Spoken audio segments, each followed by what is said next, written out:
नमस्कार दोस्तों, आज एक नई कहानी के साथ मिलते हैं।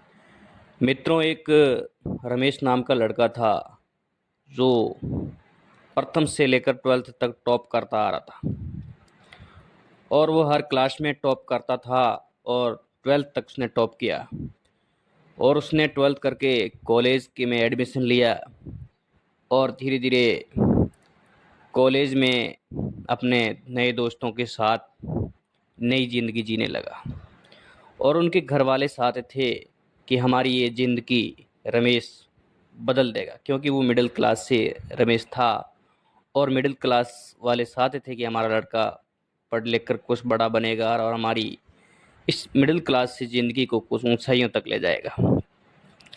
तब रमेश अपने कॉलेज के मित्रों के साथ रहने लगा और नई शुरुआत की उसने।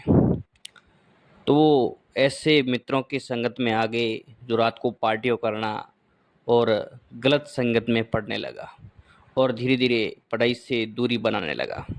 तो उनके परिवार वालों को पता चल गया कि रमेश अब पढ़ाई से दूरी बनाने लगा है और अपने नए मित्रों के साथ में कुछ पार्टियां कर रहा है। तो घर वालों ने रमेश को डांटा, समझाया कि आप पढ़ो लिखो आगे बढ़ो, ये पढ़ने का समय है।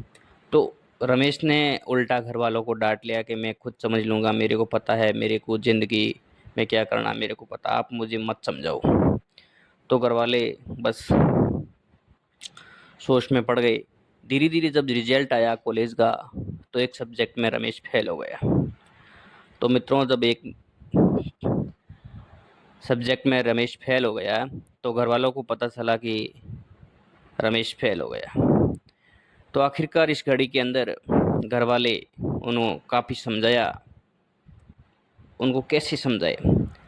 तब 12th क्लास का प्रिंसिपल था, उन्होंने उनका स्कूल का प्रिंसिपल जो पुराना, उन्होंने रमेश पर अपने पास बुलाया और बात करने के लिए बुलाया। घर वालों ने प्रिंसिपल को कहा कि रमेश 12th तक फर्स्ट था, क्लास में टॉप करता था, आज उसकी ये हालत हो गई और वो डिप्रेशन में चला गया। हर रोज़ वो डिप्रेशन में चला जाता है। तो प्रिंसिपल साहब ने रमेश को अपने पास बुलाया और सर्दी का मौसम था, गार्डन में अंगीठी के अंदर प्रिंसिपल हाथ ताप रहे थे और रमेश आया, बैठे रहे। लगभग 15-20 मिनट बीत चुके थे, उनके बीच में कोई बात हुई नहीं। तो प्रिंसिपल ने सोचा क्यों नहीं बात की शुरुआत करते हैं, इनको बुलाया है समझाने के लिए। तो अंगीठी में से एक कोयले का टुकड़ा, जलता हुआ कोयले का टुकड़ा निकाल के बाहर फेंक दिया, मिट्टी में फेंक दिया। तब रमेश ने बताया कि इन कोयले के टुकड़े को आपने बाहर क्यों फेंका यार, अच्छा खासा जल रहा था, उनको मिट्टी में मिला दिया, बाहर क्यों फेंका, वो बर्बाद हो गया।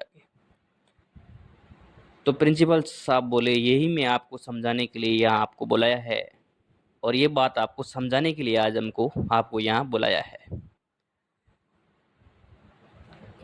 और वो कोयले का टुकड़ा जो मिट्टी में मिल गया, उनको प्रिंसिपल साहब ने वापस उठाया और उस अंगीठी में डाला और फिर वो जलने लग गया।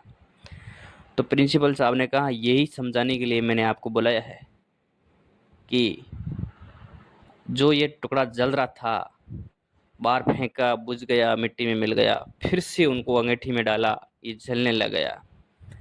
आप 12वीं तक टॉप कर रहे थे, अच्छे खासे पढ़ाई में टॉप थे, फिर आप डिप्रेशन में आकर कॉलेज में फेल हो गए। यही आपको समझाने की कोशिश कर रहा हूँ कि फिर आप जल सकते हो। जो 12th तक आप टॉप करके जल रहे थे, खुद जल रहे थे, फिर से आप जल सकते हो। तब ये सारी बात रमेश को समझ में आ गई और फिर से रमेश पढ़ाई में टॉप करने लगा और अच्छा खासा अपने परिवार को एक बड़ा इंजीनियर बन के संदेश दिया। तो इस कहानी से संदेश ये है कि आप यदि डिप्रेशन में हैं या आप यदि कहीं भी खो गए, अपनी सपनों के अंदर खो गए हैं कि मैं कुछ नहीं कर सकता हूँ, कि मेरे पहले अच्छा बिजनेस चल रहा था, अब मैं बिल्कुल बिजनेस जीरो हो गया, डिप्रेशन में हो गया, तो उस कोयले की अंगारी में फिर से जलते आप भी फिर से उठ सकते हो। कोशिश करने वाले की कभी हार नहीं होती है। मित्रों, इस कहानी से ये सीख मिलती है, संदेश मिलता है।